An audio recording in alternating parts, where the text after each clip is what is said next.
Link engaged. Welcome back, ladies and gentlemen, to the TeamSpeak Team Liquid StarCraft 2 Open. I am djWHEAT. Joining me is Chill, and the reason I was so excited is because it looks like our random player has spawned as Zerg. That's one of the great things about random, because you just never know what you're going to get, and I didn't expect us to get this matchup, but here we have it. Let's just talk a little bit about these two players while this Zerg hatchery just sits here, and these 6 drones make me so excited. Here's what we know about these two players, Chill. Nerchio from Poland is a 2800 random. He's number 34 EU and number 92 on the world. And he beat HeyPro and on his way here, and also he's just hilarious. You know, he tells his opponents when they're doing stuff wrong, and apparently has all sorts of criticism to offer to anyone who might play him. So his Terran player, his opponent Envious, is from Finland, and he's number 9 in the EU and number 29 in the world. He took second place in a Go for SC2 Open Cup 2 weeks ago and lost to Tarson in the finals 3-1.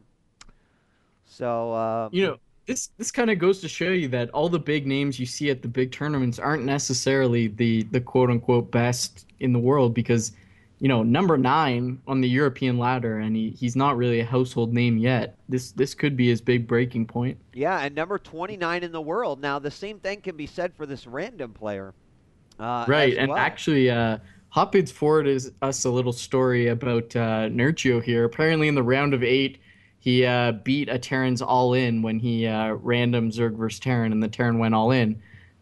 So the guy went, or excuse me, he actually chose Zerg, it's saying, in that match. Okay. And the guy immediately picked Steps of War, obviously a good Terran versus Zerg map.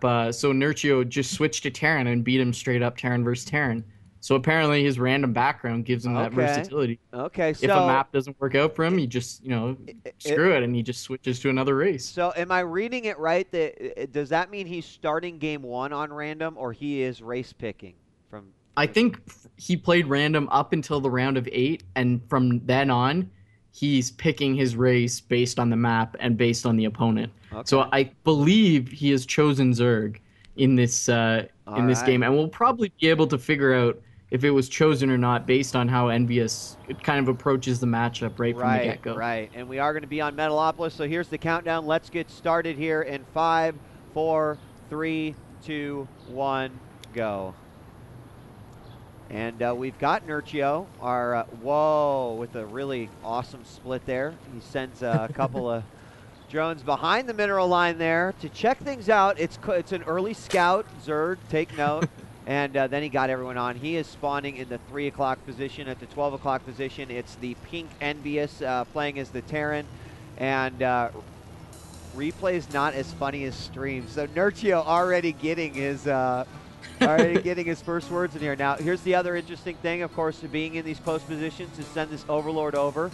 A lot of times you see these high-level players go ahead and send a scouting SCV right around the minute mark to the minute 20 mark to see.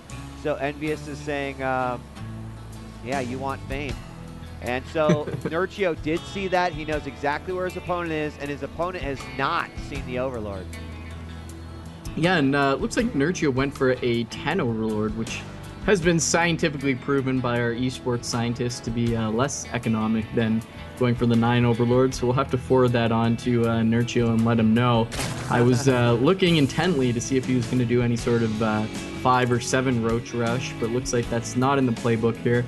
He's gone up to 14 drones, and you know, when you scout that Terran and he doesn't scout you, that just sends signals in my mind to fast expand. But it looks like Nerchio not going for that. He's actually going to put down this 15 spawning pool and just playing it a little bit safer on game 1. We're seeing some unorthodox Zerg builds here with the 15 pool, but I already like this guy's sort of like confidence as he chats and what we've heard, and you know, he did beat some other guys. So this is working out very nicely for our Zerg player here, Nerchio, as we see the SCV scouting in a counterclockwise position. That means he's going to scout here last. And that Overlord got a clean view of the base early on. So gas has been taken here by Nerchio. Going to be a little bit late for speed if he wanted to get that out early. But as you said, may choose to go roaches here. He is going to go queen. And then a couple of Zergling pairs going to come out here. and he might go expand on this one now. So, you know, pretty normal, just getting his economy up. And up in the main of Envious, we've actually got a Reaper on the way, and this is something, if you've been following the GSL, that's been becoming more and more popular.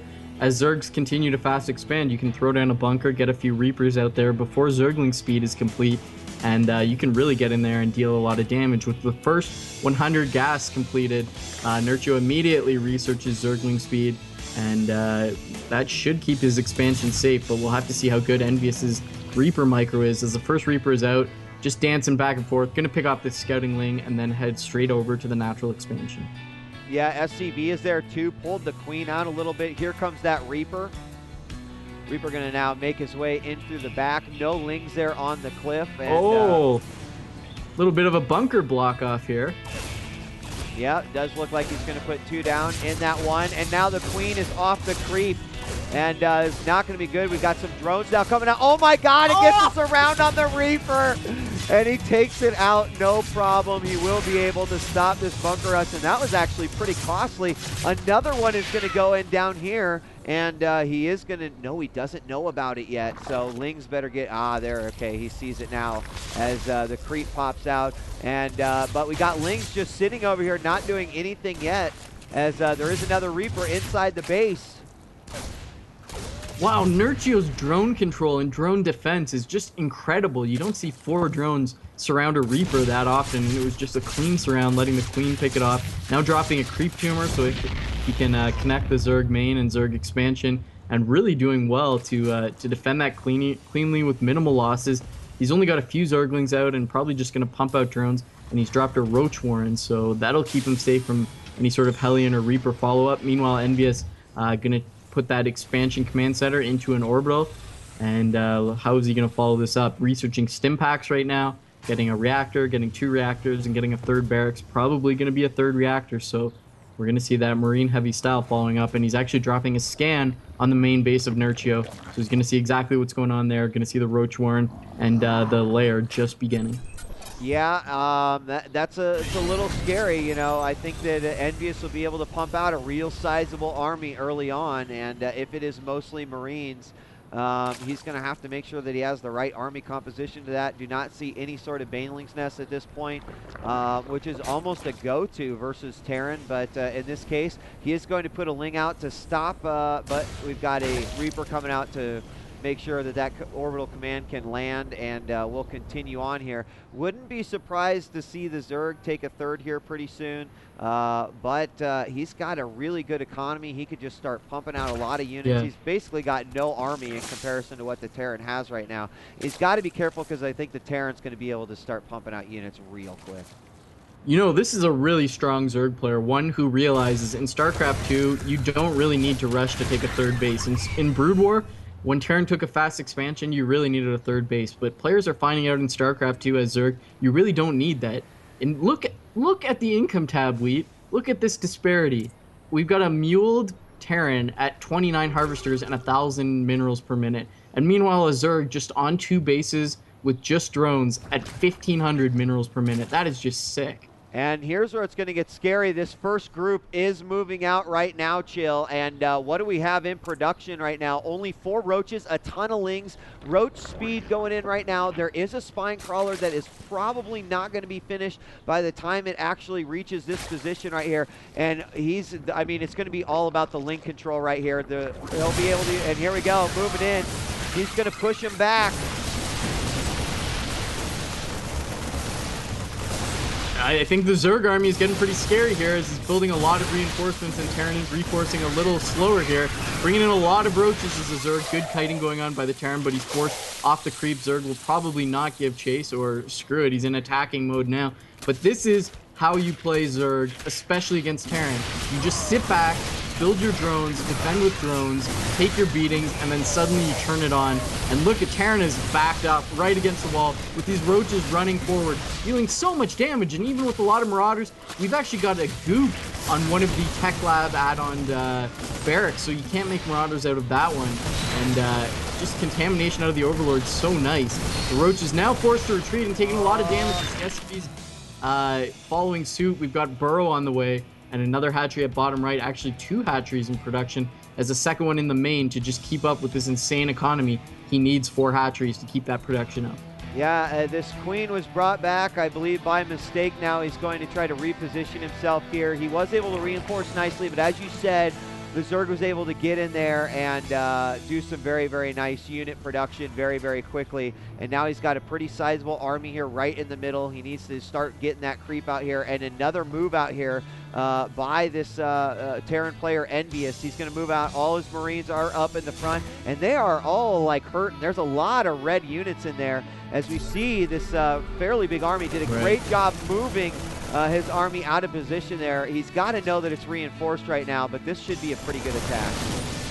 Yeah, here comes the Zerg with a lot of speedlings to try to flank. Those are going to run past to stop the kiting options of Terran, and then he's going to push in with the roaches, bring up the production tab to take a look what Zerg has in the works. He's got a couple banelings. Burrow is still on the way, and burrow movement has not begun. We have centrifugal hooks coming out of the baneling nest.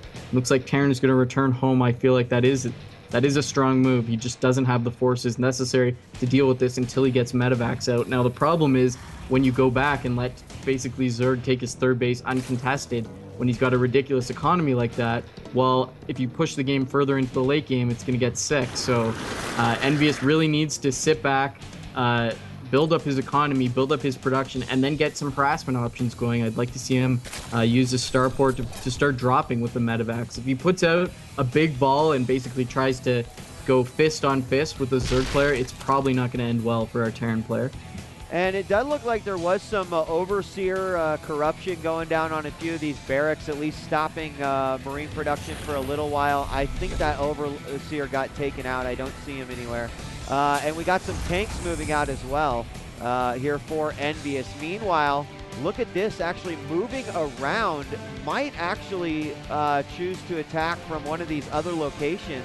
That would certainly be surprising. And right now the Terran, other than scans, doesn't actually have much intel on the rest of the map. So no Zelnaga towers. He's going to be able to come over here real easily. He can move right up here, and that's exactly where he's going to attack from here, the third of the Terran. He can make a ton of banelings right there. He's already got a bunch right there and a ton of roaches. This could be an enormously devastating attack. I like what Envious is doing here. He's got his Marauders out in front to deal with banelings, but here come the roaches and Zerg. So many units moving in. The banelings coming in with the roaches. Good positioning here for Envious. He's got this area completely blocked up. Banelings finding their way through. There's Marines getting cut up here as the roaches move in, dealing so much damage, and this is going to be it. Wow. This Zerg player Nerchio is sick good. Envious, his only option is to load up into the medevac, try to flee into the main base, put the shields up on that depot, but it does not get out of the ground, and the Zerg units are just streaming right into the main base. This Zerg player is sick. Wow. This was an incredible game by Nerchio. Devastating. No doubt. Early drone defense. We had the bunker rush. Didn't really hesitate. And we talk about this quite a bit when we talk about the Zerg, and that is having that uncanny ability to know when you can just focus entirely on economy and when you can focus on just, now I'm going to make units and crush this noob. And I mean, not to say that Envious is a noob at all, but I mean, at that last attack right there, Nerchio basically made his opponent look very weak, very weak. It was the perfect composition. I was even questioning the lack of banelings early on, but it was just like, just wait, I'll get there eventually. Don't worry about it. And did pull off an amazing game there versus Envious. That was very nice.